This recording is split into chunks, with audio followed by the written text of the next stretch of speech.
الله از بالای 7 آسمان تاکید دارد مبادا یکی کلمه اوف در راست پدر و مادرت نگویی.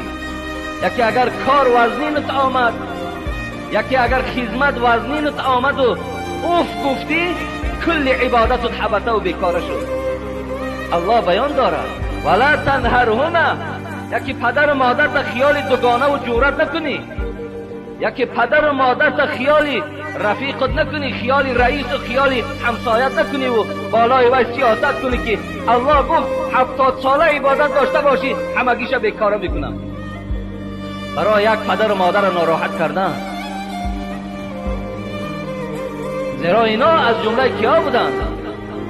و قل لهما قولا کریما واغفر لهما جناح الذل من الرحمه وقل رب ارحمهما كما ربياني صغيرا.